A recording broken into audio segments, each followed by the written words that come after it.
নিয়তি। রাধা আমাকে বলে, কৃষ্ণ, যদি তুমি জানো যে নিয়তিতে কি আছে তাহলে তাকে বদলে দাও না কেন?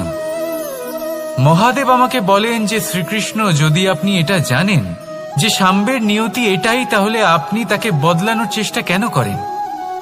কেন? কারণ আমি একজন পিতা, আর পিতার কর্তব্য এটাই, তিনি যেন সম্ভাব্য সব চেষ্টা করেন নিজের সন্তানের মঙ্গলের জন্য। নিয়তি আমি জানি, কিন্তু এটাও আমি জানি যে কর্মের থেকে বড় আর কোনো নিয়তি হতে পারে না। অভিজ্ঞতাও রয়েছে যে কর্মের হাতে নিয়তির এই চক্র বদলে যেতে পারে। তাই জীবনে যদি আপনার কখনো এমন মনে হয় যে এটা তো অসম্ভব, তখনও চেষ্টা করা কখনোই ছাড়বেন না।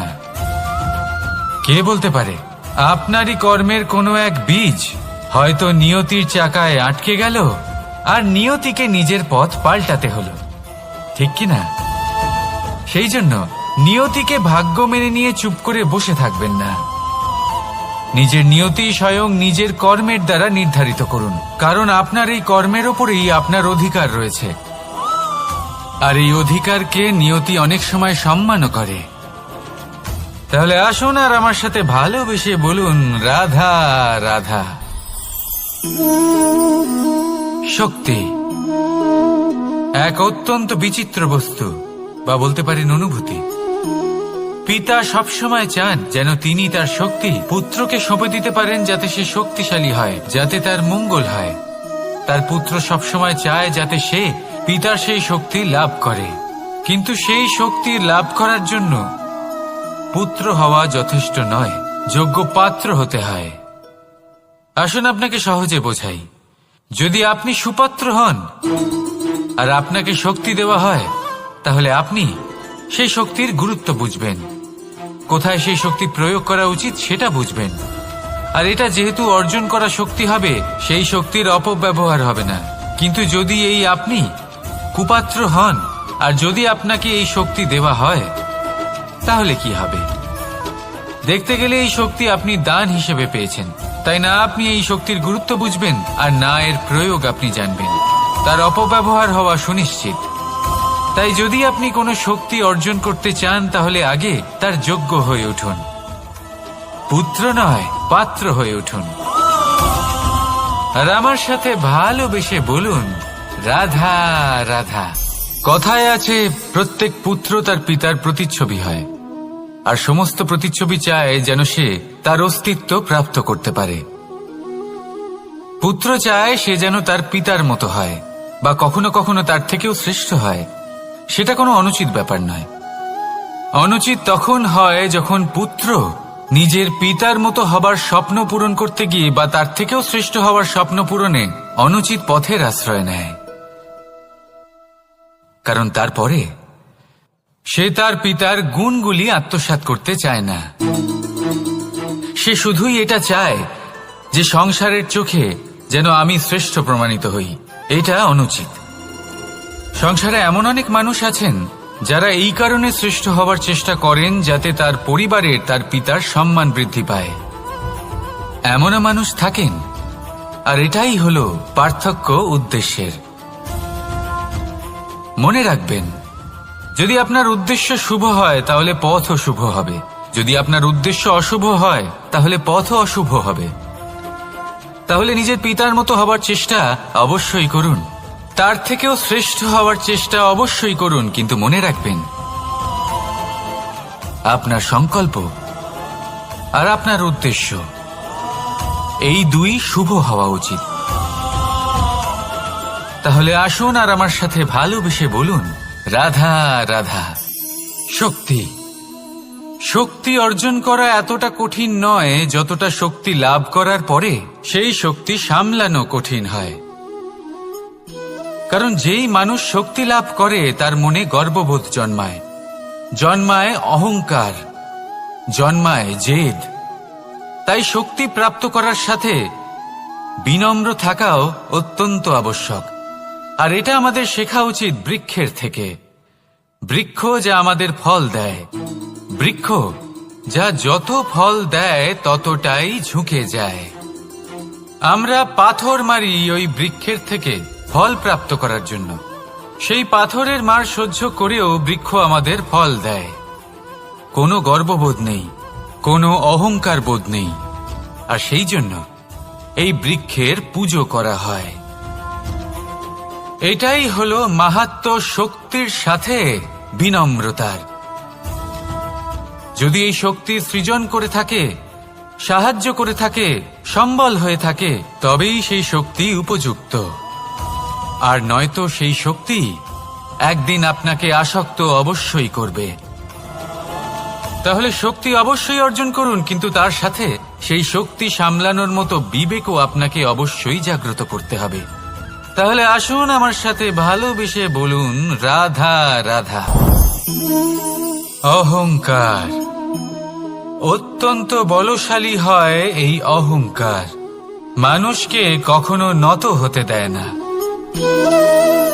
অদ্ভুত ব্যাপার, এই অহংকার যা মানুষকে কখনো নত হতে দেয় না, সেটাই তার পতনের কারণও হয়ে দাঁড়ায়।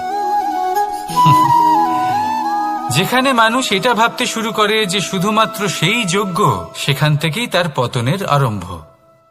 ঠিক কিনা? দেখুন, যদি কোনো মানুষ এটা ভাবে যে আমি এই সব কিছু করতে পারি, তাহলে তা হলো বিশ্বাস। কিন্তু যদি সে এটা ভাবতে থাকে যে শুধুমাত্র আমি এই কাজ করতে পারি, তাহলে তা হলো সেই ব্যক্তির অহংকার। আর এটা আপনাকে বিনাশের দিকে অবশ্যই নিয়ে যাবে। মনে রাখবেন, যখন আমি আর শুধুমাত্র এই দুই এক হয়ে যায়, সেখান থেকে আপনার পতনের সূত্রপাত হবেই। তাই আপনি কখনোই এই অহংকারের চক্রব্যূহে ফেঁসে যাবেন না। বিশ্বাস রাখুন নিজের ওপর এবং অন্যের ওপরও। আর মনে রাখবেন, বিশ্বাসের মধ্যে বিশ্বের প্রত্যেকটা বস্তু বসবাস করে। তাই এই অহংকারকে ত্যাগ করে ফেলুন আর আত্মবিশ্বাসের ওপর মনোসংযোগ করুন। আর আমার সাথে ভালোবেসে বলুন, রাধা রাধা। মানুষ নিজের জীবনে ঈশ্বরকে খুব মান্য করে।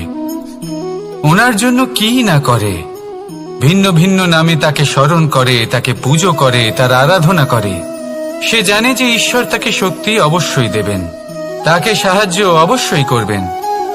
কিন্তু যখন প্রশ্ন আসে গুরু এবং ঈশ্বরের, তখন গুরুর মান কখনো কম হওয়া উচিত নয়। কারণ সত্যি বলতে কি, গুরুই হলেন সেই সিঁড়ি যা বেয়ে আপনি ঈশ্বরের কাছে পৌঁছানোর পথ খুঁজে পাবেন। সেই পথ আপনি গুরুর থেকেই পাবেন। গুরু না থাকলে আপনি কখনো ঈশ্বর লাভ করতেই পারবেন না। আর জীবনে অনেক সময় লক্ষ্যের থেকেও অনেক বেশি গুরুত্বপূর্ণ হলো পথ। তাই এই পথের সম্মান করতে শিখুন, অর্থাৎ গুরুকে সম্মান করতে শিখুন। কারণ গুরুই হলেন পরমেশ্বর। তাহলে আসুন আর আমার সাথে ভালোবেসে বলুন, রাধা রাধা। আপনার জীবনে আপনার প্রকৃত বন্ধু আসলে কে? আপনার সব থেকে শ্রেষ্ঠ মিত্র আসলে কে? তিনি যিনি সময় এলে পরে আপনাকে সাহায্য করেন, নাকি তিনি যিনি সময় এলে পরে আপনাকে অর্থ দেন? দেখুন, আমরা হলাম মানুষ, আমাদের জীবনে লেনদেন চলতেই থাকে। এটা আমাদের জীবনের অভিন্ন অংশ। কিন্তু অনেক সময় এমন হয় যে আমরা তাকেই নিজের প্রকৃত বন্ধু বলে মনে করি, যিনি আমাদের একটা বহুমূল্য উপহার দেন। ঠিক কিনা? এবার আপনার জীবনে সেই বহুমূল্য উপহার কোনটা, ওই অমূল্য মিত্র আসলে কে, সেই সিদ্ধান্ত হলো আপনার। কিন্তু যদি আপনি আমাকে জিজ্ঞেস করেন, তাহলে আমার মতে স্বর্ণ, হিরে, মুক্ত, ধন এগুলো বহুমূল্য নয়।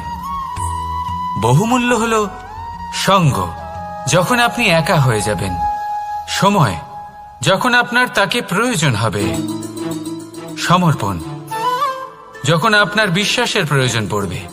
যে মানুষ আপনার প্রতি এই 3 গুণ প্রদর্শন করেন, যিনি আপনার কঠিন সময়ে আপনাকে অবশ্যই সঙ্গ দেবেন, যখন আপনার প্রয়োজন পড়বে আপনাকে অবশ্যই সময় দেবেন, আপনার প্রতি সম্পূর্ণ সমর্পিত থাকবেন, সেই হলো আপনার আসল মিত্র, সেই হলো আপনার প্রকৃত বন্ধু। কারণ সত্যি বললে, বন্ধুত্বের অর্থই হলো নিজেকে সম্পূর্ণরূপে কারোর কাছে সমর্পণ করে দেওয়া। তাই আপনার সেই বন্ধুর জন্য নিজের প্রাণ উজাড় করে দিন আর ভালোবেসে বলুন, রাধা রাধা। মানুষ জীবনে 3টে কাজ অবশ্যই করে থাকে, কিছু দান করে, কিছু গ্রহণ করে, আর কিছু ত্যাগ করে দেয়। এটাও ভাবতে থাকে যে এটা করলে কিভাবে করবে। দেবার জন্য পর্যাপ্ত ধন নেই, নেবার জন্য সংসারে অত স্নেহ নেই, আর ত্যাগ করার জন্য জীবনে এত সুখই নেই, তাহলে কিভাবে করবে? আসলে আমরা বস্তুগত চাহিদা অর্জনে এত ব্যস্ত হয়ে পড়ি যে আমরা বুঝতেই পারি না যে কি নেবার আছে, কি দেবার আছে, আর কি ত্যাগ করার আছে। তাহলে আজ আমি আপনাকে বলেই দিই, মনে রাখবেন এই 3টে গুরুত্বপূর্ণ গুণ, 3টে গুরুত্বপূর্ণ কথা। দেবার জন্য আছে দান, নেবার মতো আছে জ্ঞান, আর ত্যাগ করার মতো আছে অহংকার। যখন আপনি দান করতে শিখে যাবেন, জ্ঞান অর্জন করার শক্তি আপনা থেকেই আপনার মধ্যে চলে আসবে। আর যখন এই জ্ঞান আপনার মধ্যে প্রবেশ করবে, অহংকার আপনা থেকেই আপনার থেকে দূরে চলে যাবে। যে ব্যক্তি এই 3-এর মধ্যে ভারসাম্য বজায় রাখতে পারে, তার বর্তমান, ভূত, ভবিষ্যৎ, লোক, পরলোক সবকিছু শুধরে যায়। যেই দিন আপনি দান করতে শিখে যাবেন, জ্ঞান আহরণ করতে শিখে যাবেন, অভিমান ত্যাগ করতে শিখে যাবেন, আপনার সর্বশক্তিশালী, সর্বশক্তিমান পরমেশ্বরেরও প্রয়োজন পড়বে না। কারণ তখন ঈশ্বর আপনার মধ্যেই বাস করবেন। তাহলে আসুন আর আমার সাথে ভালোবেসে বলুন, রাধা রাধা। জীবনে অনেক সময় সমস্যা আমাদের চারদিক থেকে ঘিরে ফেলে। এই সমস্যা নানান ধরনের হতে পারে। আর্থিক সমস্যা হতে পারে, পারিবারিক সমস্যা হতে পারে, কোনো সম্পর্ক নিয়ে সমস্যা হতে পারে, কখনো কোনো দৈনিক সমস্যা হতে পারে, কখনো কোনো দ্বন্দ্ব হতে পারে, অনেক সমস্যা হতে পারে। কিন্তু যখনই কোনো সমস্যা আসে, আমাদের মনে তার জন্য একটা উত্তর অবশ্যই থেকে থাকে, যা আমাদের অন্তরে রয়েছে। একে আমরা বলি আত্মা। আত্মা হলো পরমাত্মারই রূপ, আর পরমাত্মা তা কখনোই কিছু অনুচিত চাইবে না, তাই তো? এই আত্মা খুব ভালো করে জানে যে কোনটা উচিত আর কোনটা অনুচিত। যদি আসল বিষয়ের কথা বলি, তাহলে আপনাকে নিজের মনকে বুঝতে হবে। কারণ আত্মা তো পরমাত্মা থেকেই আসে, কিন্তু এই মন মানুষ জন্ম থেকেই প্রাপ্ত করে, যার বিকাশ হয় এই সংসারকে দেখে। যেদিন আপনার এই মন আর আপনার এই আত্মা, এই দুই এক হয়ে যাবে, আত্মসাৎ হয়ে যাবে, সেদিন আপনার জীবনে না কোনো সমস্যা থাকবে, না কোনো ঝঞ্ঝাট থাকবে, না কোনো সংকট থাকবে। কারণ আপনার কাছে সেই সমস্ত সমস্যার, সমস্ত বিপদের সমাধান থাকবে, আর তাও আপনারই অন্তরে।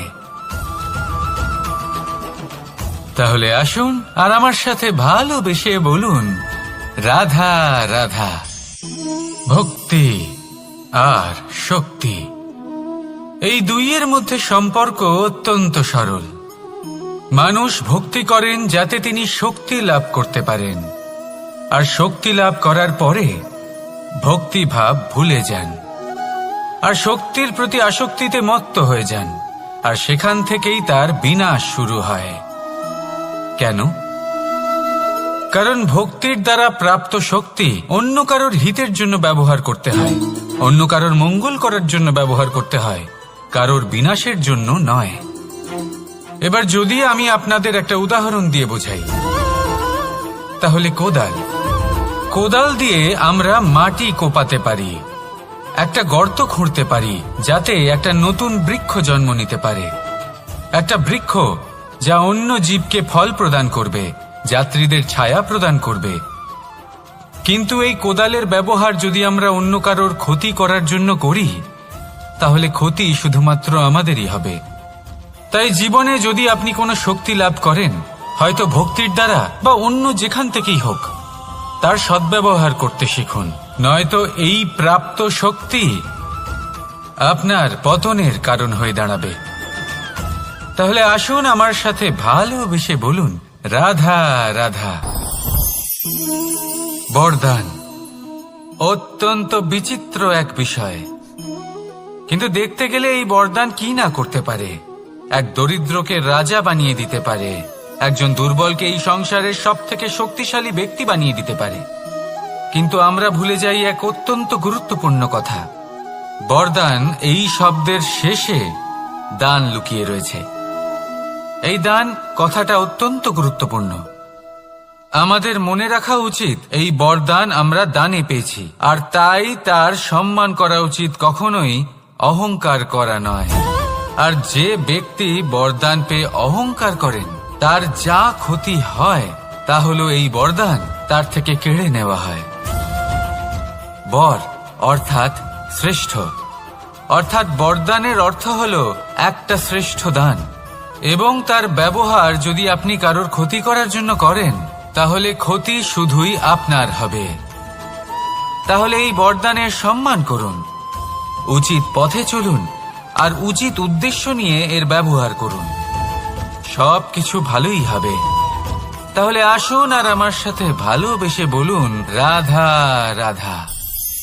পিতা আর পুত্রের সম্পর্ক অত্যন্ত মধুর হয়ে থাকে। পিতা স্বপ্ন দেখেন, তাকে পূর্ণ করার সকল সম্ভাব্য চেষ্টা করেন, কিন্তু তাও অনেক সময় ওনার স্বপ্ন অপূর্ণ থেকে যায়। তখন পিতা ভাবেন যে স্বপ্ন উনি পূর্ণ করতে পারেননি ওনার সন্তান তা অবশ্যই পূরণ করবে। যে স্থানে উনি কখনো পৌঁছতে পারেননি সেই স্থানে ওনার পুত্র অবশ্যই পৌঁছবে। পিতা নিজের সন্তানের ভবিষ্যৎ নিয়ে সেই স্বপ্ন দেখেন, আর যখন সেই সন্তান সামনে এগোতে থাকে তখন তার দুঃখ হয় না, বরং গর্ব হয়। ওনার ভালো লাগে এটা দেখে যে ওনার সন্তান অনেক উন্নতি করছে। কিন্তু যখন সন্তান নিজের অভিভাবকের শক্তি দেখে, তার যশ দেখে হিংসা করতে থাকে, সমস্যা সেইখানেই শুরু হয়। সেই জন্য সকল সন্তানকে এটা মনে রাখতে হবে, দেখুন, পুত্র হবার সুবাদে, এক সন্তান হবার সুবাদে এটা হলো আপনার অধিকার যে আপনি আপনার পিতার থেকে বেশি উন্নতি করবেন। আপনার পিতাও এটাই চান, কিন্তু সুস্থভাবে এটা করুন। একটা রেখা টেনে নিন যাতে আপনি তাতে এগোতে পারেন আর আপনার পিতার তাতে গর্ববোধ হয়, আর সেই বিষয়ে দুঃখ না হয় যে আমার সন্তান আমাকেই ছোট করার চেষ্টা করছে। ইতিহাস সাক্ষী রয়েছে, যে মানুষ অন্য কাউকে ছোট করার চেষ্টা করেছেন সেই মানুষই ছোট হয়ে গেছেন। আর আমার মনে হয় না আপনি এটা চান, কারণ কোনো একদিন আপনিও কারোর পিতা হবেন। আসুন আমার সাথে ভালোবেসে বলুন রাধা রাধা। সাথী। সাথী এই শব্দটির ব্যাখ্যা কে কিভাবে করে? মিত্র, সখা, বন্ধু, কিন্তু অর্থ একটাই। তিনি যিনি আপনার সঙ্গী হন আর তিনি যার সাথী আপনি হন। এবার সব থেকে বড় প্রশ্ন হলো এটাই যে তিনি কে হতে পারেন যাকে আপনি আপনার সাথী বলে মেনে নিতে পারেন, নিজের সখা, নিজের মিত্র, নিজের বন্ধু মেনে নিতে পারেন। আপনার সাথী হলেন তিনি যিনি দুঃখের সময় আপনার পাশে থাকবেন, আপনার হাত ধরে থাকবেন। আপনার সাথী হলেন তিনি যার হাত আপনি নিজের সুখের দিনে ধরে থাকবেন। সেই সাথীরই হাত ধরুন যিনি দুঃখে সবসময় আপনাকে সাহায্য করার জন্য তৎপর হয়ে থাকেন, আপনার পাশে থাকেন, আর যাকে সুখের দিনে আপনি আপনার সাথে রাখতে পারেন। আর যখন আপনার সাথে আপনার এই সাথী থাকবে তখন আপনি এটা বুঝবেন যে যখন জীবনে দুঃখ আসে তখন এই দুঃখ কমে যায়, সবার মধ্যে ভাগ হয়ে যায়। আর যদি তখন সুখ আসে তাহলে সেটা সবার উপস্থিতিতে আরো বেড়ে যায়।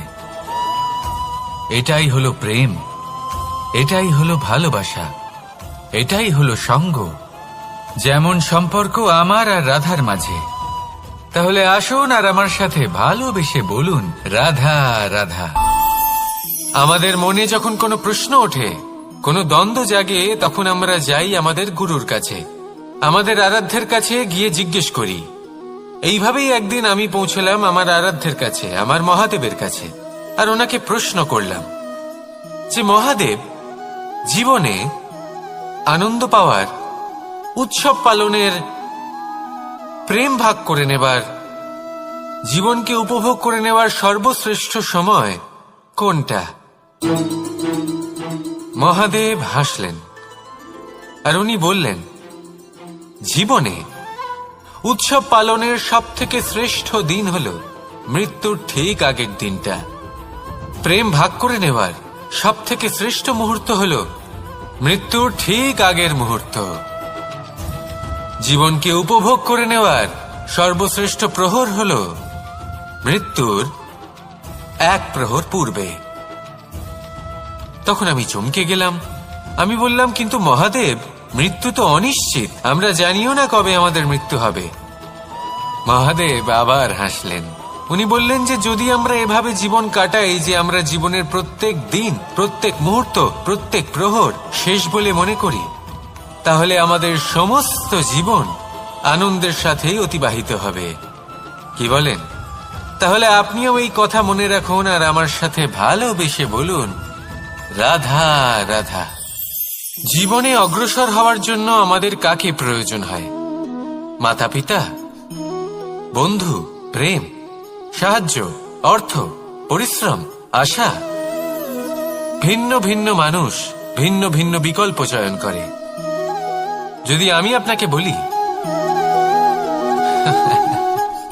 তাহলে জয় আর পরাজয়ের মন্ত্র দুটো শব্দের উপর নির্ভর করে, মেনে নেওয়া আর দৃঢ় হওয়া।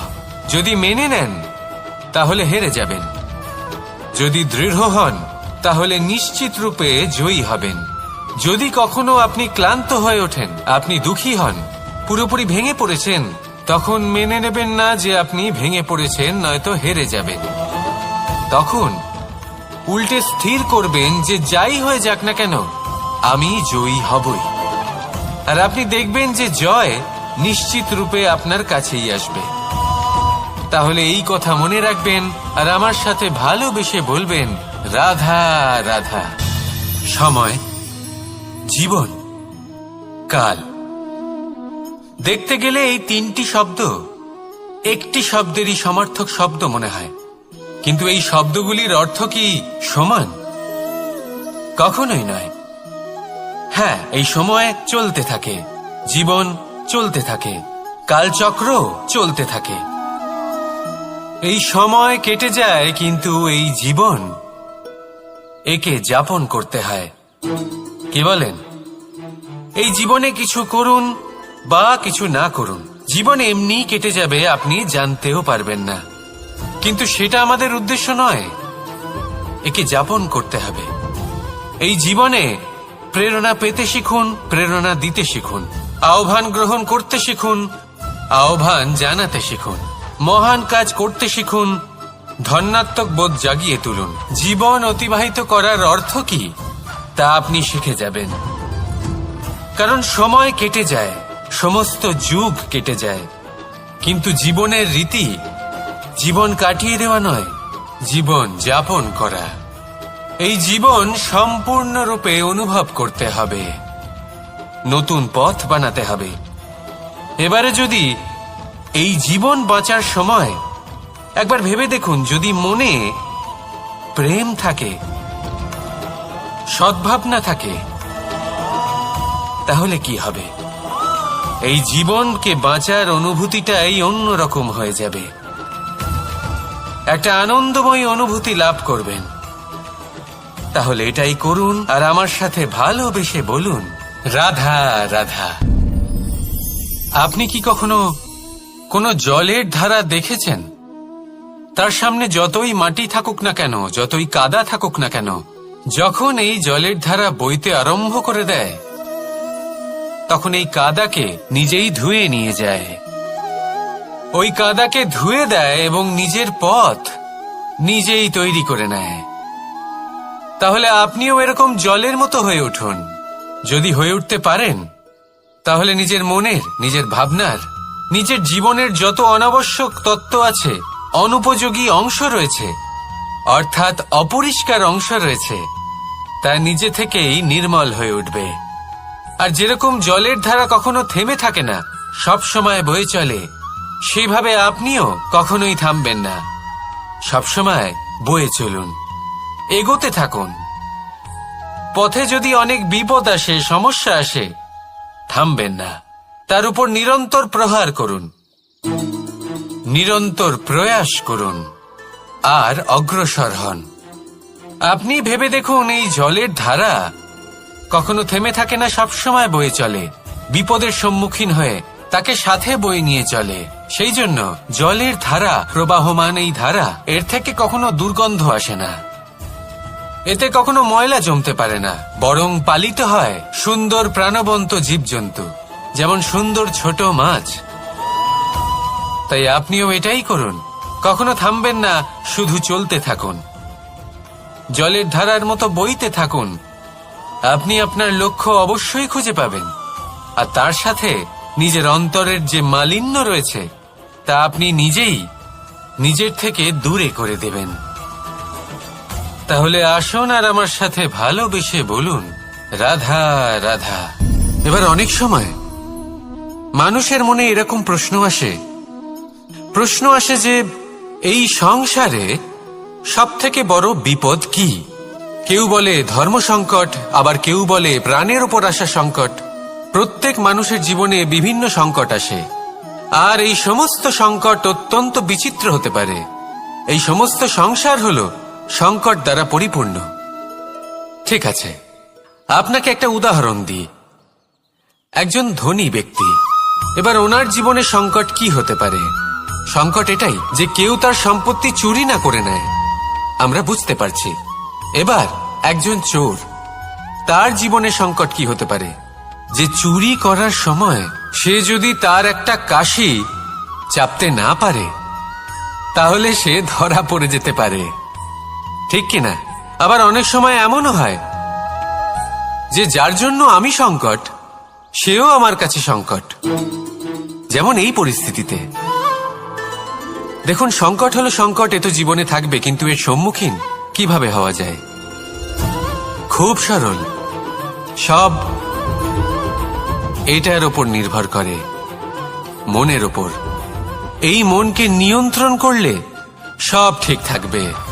এবার যদি ধনী ব্যক্তি মনকে নিয়ন্ত্রণ করে ফেলেন, নিজের অর্থের ব্যবহার শুভ কাজের জন্য, সমাজের সেবার জন্য বিকাশ করতে করেন, ওই অর্থকে একত্রিত করে না রাখেন, তাহলে চুরির সমস্যা, এই সংকট সেখানেই কেটে যাবে।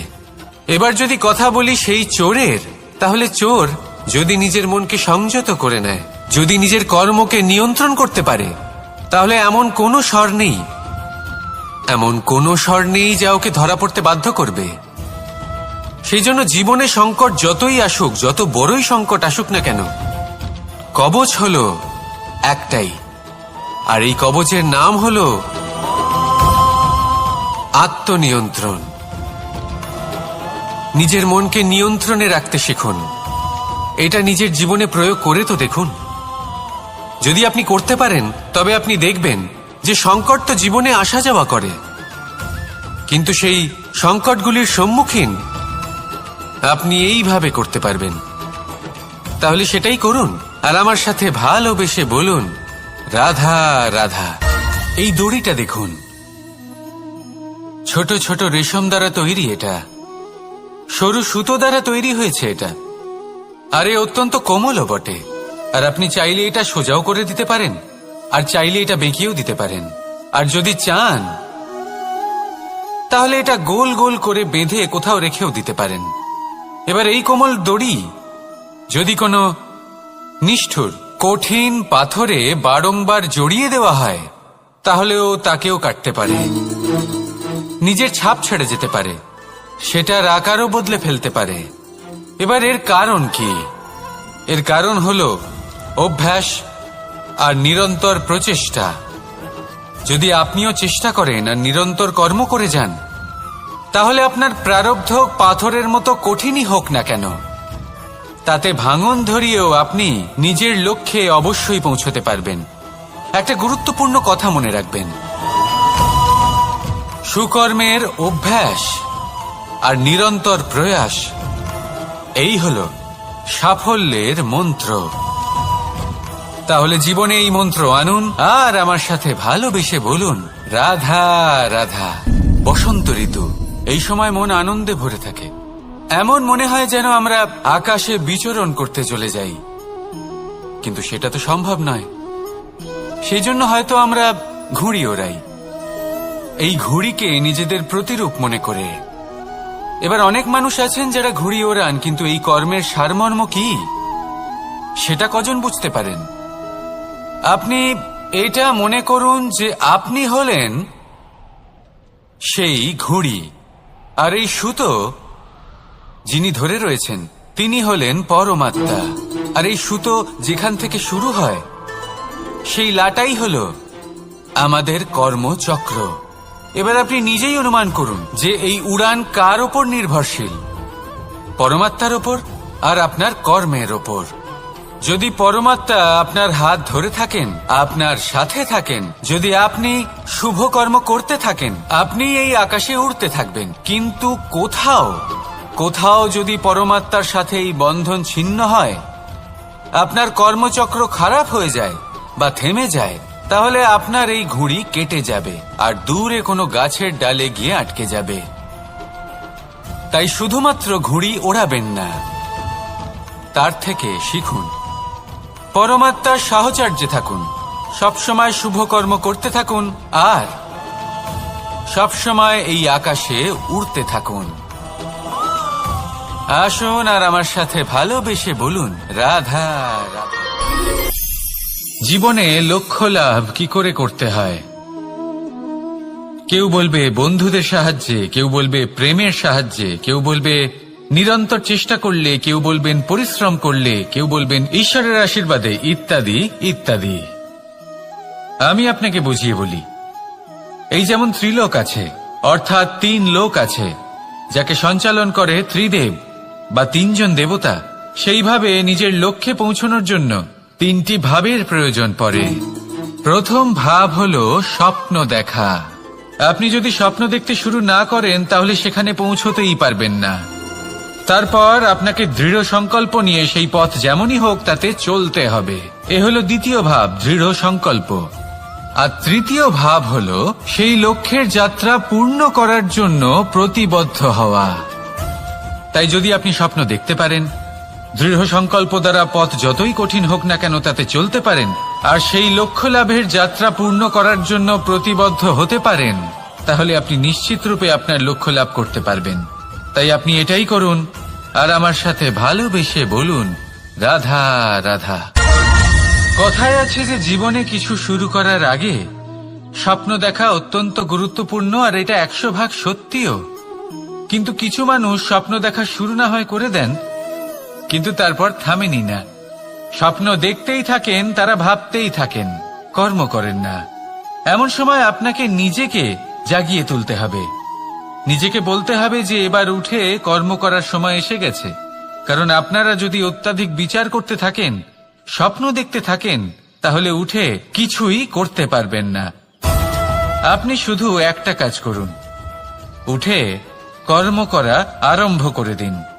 তারপর ভেবেচিন্তে ধীরে ধীরে নিজের কর্মকে দিশাও দিন আর তাকে উচিত গতিও দিন।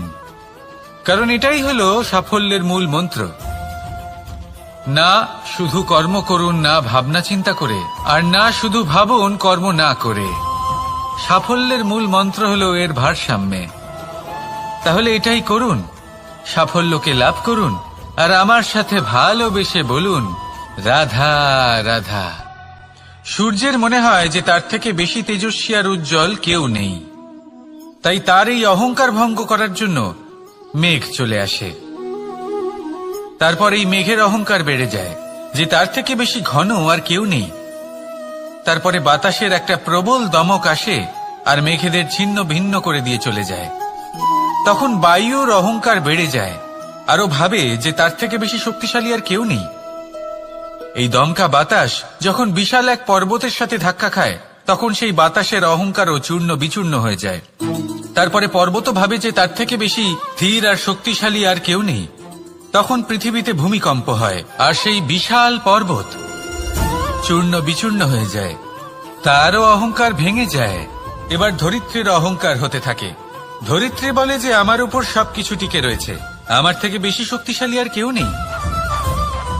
একটা ছোট্ট ইঁদুর আসে, মাটিতে গর্ত করে আর মাটি ধসিয়ে দেয়। ধরিত্রীর অহংকার ভেঙে যায়।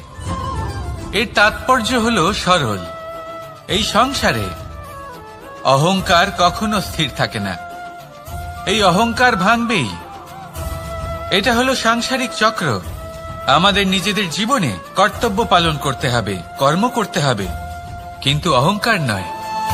যে ব্যক্তি এটা বুঝতে সক্ষম হন তাকে জ্ঞানী বলা হয়, আর যে মানুষ এটা বুঝতে পারেন না তিনি সারা জীবন শোধ প্রতিশোধ মান অভিমানের এই চক্রে আটকা পড়েন। এবার আপনি কি এই চক্রে আটকে থাকতে চান, নাকি জ্ঞানী হয়ে উঠতে চান? সেই চয়ন আপনারই। আসুন আর আমার সাথে ভালোবেসে বলুন, রাধা রাধা। কোন যোদ্ধা জন্ম থেকে যোদ্ধা হন না, তিনি যোদ্ধা হবেন কিনা চয়ন করেন। তিনি যোদ্ধা হবেন বলে তখনই স্থির করেন যখন তিনি পিছু হটবেন না বলে দৃঢ় প্রতিজ্ঞ হন। যদি ওনার সামনে অশুভ কিছু হয় তার বিরোধিতা করতে দৃঢ় প্রতিজ্ঞ হন, তবেই তিনি যোদ্ধা হতে পারেন। কেউই যোদ্ধা হয়ে এই পৃথিবীতে জন্মগ্রহণ করেন না। আপনি কি হতে চান? সেই দর্শক হতে চান যারা যুদ্ধভূমিতে বসে থেকে অন্য কারোর জয়ে উচ্ছ্বাস প্রকাশ করেন, নাকি সেই যোদ্ধা হতে চান যিনি নিজের শৌর্য দিয়ে বীরত্ব দিয়ে পরাক্রম প্রদর্শন করেন এবং যার প্রশংসা যুগ যুগ ধরে হয়ে চলে? সিদ্ধান্ত আপনারই। আসুন আর আমার সাথে ভালোবেসে বলুন, রাধা রাধা। সাফল্য খুব সহজ এক শব্দ। এটা হলো সেই সব শব্দের মধ্যে অন্যতম যা মানুষ একটু বুঝলেই ভাবেন সব বুঝে ফেলেছি, আর যেই উনি বুঝতে পারেন সাফল্য কি, আজীবন সেই সাফল্যের পেছনেই ছুটতে থাকেন। এই সাফল্য হলো একটা খেলার মতো, যাতে মানুষ নিজের সমস্ত জীবন বাজি লাগিয়ে দেন। আর প্রত্যেক খেলার মতোই এরও কিছু নিয়ম রয়েছে। আর প্রাথমিক নিয়ম হলো এই সাফল্য লাভ করার জন্য সাফল্য লাভ করার স্বপ্ন আপনাকে অবশ্যই দেখতে হবে আগে। হ্যাঁ, কিন্তু শুধুমাত্র স্বপ্ন দেখলেই কিছুই হবে না। স্বপ্ন দেখুন, তারপরে আপনার নিজের নিদ্রাকে ভঙ্গ করতে হবে, দিনরাত পরিশ্রম করতে হবে, দিনরাত চেষ্টা করতে হবে, তবেই এই সাফল্য আপনার কাছে আসবে আর আপনার পদানত হবে। তাহলে স্বপ্ন দেখুন আর পরিশ্রম করে তাকে সার্থক করুন। যদি এটা করেন তবেই সাফল্য সহজেই আপনার কাছে আসবে। আর তখন মন প্রসন্ন হয়ে বলবে, রাধা রাধা। সমস্যা প্রত্যেকের জীবনেই সমস্যা আসা যাওয়া করে, আর প্রত্যেক মানুষ সমস্যা আসার পর তার সমাধান খুঁজতে উঠে পড়ে লাগেন। কিন্তু যখনই সমস্যার সমাধান হয়ে যায় আমরা সুপ্রসন্ন হয়ে যাই এবং অসাবধানও হয়ে যাই। আমাদের মনে হয় যে আমরা সম্পূর্ণরূপে সমস্যার অন্ত করেছি, কিন্তু কোথাও না কোথাও একটা ছোট্ট বীজ রয়েই যায়, আর সেই বীজ আমাদের অসাবধানতার ছত্রছায়ায় বড় হতে থাকে, আর তারপর মহা সংকট হয়ে আবার আমাদের উপর আক্রমণ করে। এই সংকট যে কোনো রূপে আসতে পারে, কোনো শত্রুর রূপেও আসতে পারে, বা কোনো মহামারীর রূপেও আসতে পারে। সেই জন্য সব সময় সাবধান থাকাই উচিত, কারণ অসাবধান হলে কি হয়, আমাদের সুরক্ষা চক্রে একটা ছেদ উৎপন্ন হয়, আর আমাদের শেষ করতে পারে এমন এক বাণ সেই ছেদ বিন্দু হয়ে আমাদের হৃদয়ে প্রবেশ করতে পারে। তাই যে কোনো সমস্যার সমাধান করুন, জয়ী হন, উৎসব পালন করুন, কিন্তু সাবধানে থাকবেন। আসুন আর আমার সাথে ভালোবেসে বলুন, রাধা রাধা। আমাদের জীবনে দুই ধরনের সম্পত্তি হয়ে থাকে, এক হলো ভৌতিক সম্পত্তি, এক হলো জৈবিক সম্পত্তি। অর্থ, সম্পদ, সুবিধে, খাদ্য এইসব ভৌতিক সম্পত্তির মধ্যে পড়ে। ব্যক্তি, মিত্র, পরিবার, আমাদের আপনজন, আত্মীয় স্বজন সব জৈবিক শ্রেণীতে পড়ে। আর প্রত্যেক মানুষের পক্ষে এই বিভাজন বোঝা অত্যন্ত আবশ্যক, কারণ মূলত আমাদের ব্যবহার দুই রকমের হয়ে থাকে। হয় আমরা ভালোবাসি বা আমরা সদ্ব্যবহার করি। আর সবথেকে বড় ভুল আমরা তখন করি যখন আমরা বুঝতেই পারি না যে ভালোবাসবো কাকে আর ব্যবহার করব কাকে। আমরা ভৌতিক সম্পত্তি ভালোবেসে ফেলি আর ব্যবহার করি জৈবিক সম্পত্তিকে, যেখানে এটা অনুচিত। জৈবিক সম্পত্তিকে ভালোবাসুন আর ভৌতিক সম্পত্তিকে ব্যবহার করুন। যেদিন আপনার মধ্যে এই বোধ জাগ্রত হবে যে কাকে ভালোবাসবেন আর কাকে ব্যবহার করবেন, সেই দিন আপনার জীবনে শুধুই শান্তি বিরাজমান হবে। আর তখন এই মন প্রসন্ন হয়ে বলবে, রাধা রাধা।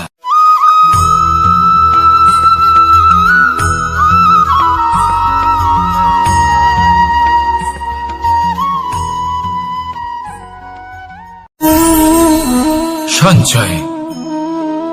মানুষের যখন থেকে বোধ বুদ্ধি হয়, সঞ্চয় করতে আরম্ভ করে দেন। সঞ্চয় করতে থাকেন ভোজনের, সঞ্চয় অর্থের, সঞ্চয় শক্তির। নিজের জন্য করেন, নিজের পরিবারের জন্য করেন, নিজের স্ত্রীর জন্য করেন, সন্তানের জন্য করেন, সন্তানের সন্তানের জন্য সঞ্চয় করেন।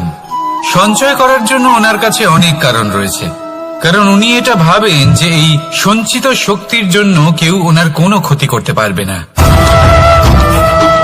মানুষ ভুলে যান একটা গুরুত্বপূর্ণ কথা, এই সত্য, উনি এই সংসারে খালি হাতেই এসেছিলেন আর এখান থেকে ওনাকে খালি হাতেই যেতে হবে। যা এখানকার তা এখানেই থেকে যাবে। আর যদি কিছু ওনার সাথে যায় তা হলো ওনার কর্ম, আর কিচ্ছু নয়। তাই যদি কিছু অর্জন করতে চান তাহলে শুভ কর্ম অর্জন করুন, আত্মশক্তি অর্জন করুন, কারণ পরলোকে এটাই হবে আপনার সম্পত্তি। তাহলে কি এটা আপনি অর্জন করতে চান না? আসুন আর আমার সাথে ভালোবেসে বলুন, রাধা রাধা। সদিচ্ছা। দেখতে গেলে 3 অক্ষরে তৈরি এই শব্দ, কিন্তু সমস্ত ত্রিলোক তার উপরেই আধারিত। আপনি এই সংসারে এসেছেন, তখন অবশ্যই শ্বাস নেবেন, কিন্তু তার বদলে আপনাকে কিছু তো দিতেই হবে। আপনার উপর নির্ভর করছে আপনি কি দেবেন। কি দেবেন এই সংসারকে, এই সমাজকে, নিজের পরিবারকে, আর তার বদলে কি নেবেন? যশ নাকি অপযশ? দেখুন, এক ছিল রাবণ, যে কিনা সমুদ্র পার করলো সীতাকে অপহরণ করার জন্য, আর এক ছিলেন রামচন্দ্র, যিনি সমুদ্র পার করেছিলেন, সেতু বানিয়ে গিয়েছিলেন সীতাকে ফিরিয়ে নিয়ে আসার জন্য। দুজনেই সমুদ্র পার করেছিলেন, শুধু পার্থক্য ছিল সদিচ্ছাকে বোঝার, লক্ষ্যের। অনেক মানুষের যাত্রা একরকম হতেই পারে, কিন্তু আনন্দ তখনই লাভ করবেন যখন লক্ষ্য শুভ হবে, মহান হবে। এই লক্ষ্য দিয়ে এই সংসারের কল্যাণ হবে এবং মানুষের সম্মান হবে। যদি আপনার সংকল্প উচিত হয় তাহলে আপনার লক্ষ্য উচিতই হবে, নয়তো শুধুমাত্র বিনাশ হবে। আর উচিত এটাই হবে যে বিনাশের হাত থেকে যেন নিজেকে বাঁচানো যায়, কি বলেন? তাই জীবনে যে লক্ষ্য স্থির করছেন, মনে রাখবেন তা যেন শুভ লক্ষ্য হয়। যদি এরকম হয় তাহলে আপনার যাত্রা, আপনার জীবন দুটোই শুভময় হবে। আসুন আর আমার সাথে ভালোবেসে বলুন, রাধা রাধা। সুরক্ষা। এই সুরক্ষা আসলে কি? এটা কি কোনো কবচ নাকি কোনো সীমা? এই সুরক্ষা আসলে অন্য কিছু।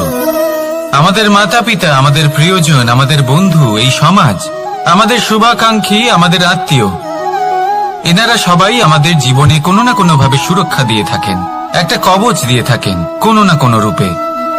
কিন্তু দেখতে গেলে আমাদের পরাক্রমের পথে, আমাদের বীরত্বের পথে, আমাদের সাহসের পথে এই সুরক্ষাই সব থেকে বড় বাধা হয়ে দাঁড়ায়। একবার ভেবে দেখুন, যদি আপনি কোনো সুরক্ষাই না পান, বা যদি আপনি এই সুরক্ষা ভেঙে বাইরে আসতে পারেন, তাহলে আপনার বীরত্ব চরম সীমায় পৌঁছে যায়। কেন? কারণ তখন আপনি জানেন যে এই সংসারের সম্মুখীন আমাদের নিজেদেরই হতে হবে। আপনি বুঝে যান যে শত্রুর সম্মুখীন এবার নিজের বলের দ্বারা, নিজের পরাক্রমের দ্বারা, নিজের সাহসের দ্বারা করতে হবে। আর তখন আমাদের মনের মধ্যে এই শক্তি জাগ্রত হয়। এই শক্তি অন্তরেই বসবাস করে। শুধু এটা চিনে নিতে হবে, একে জাগ্রত করতে হবে, আর এটা সুরক্ষা ভেঙে যাওয়ার পরেই সম্ভব হয়। আর যারা নিজের শক্তি সম্পর্কে জানেন, যিনি নিজেই জানেন তিনি কতটা শক্তিশালী, তিনি নিজেই নিজের সুরক্ষা কবচ চিরকালের মতো ভেঙে ফেলে দেন, ঠিক কর্ণের মতো। আর তারপরে দেখুন, আপনার পরাজয় হোক বা বিজয়ী হোক না কেন, সেটাই অনেক বড় হয়, সেটাই প্রশস্ত হয়ে থাকে। সেই জন্য ত্যাগ করুন নিজের ভয়কে, নিজের আশেপাশের এই সুরক্ষা চক্রকে ভেঙে ফেলুন, আর সম্মুখীন হন এই সংসারের নিজের শত্রু সম্মুখীন হন।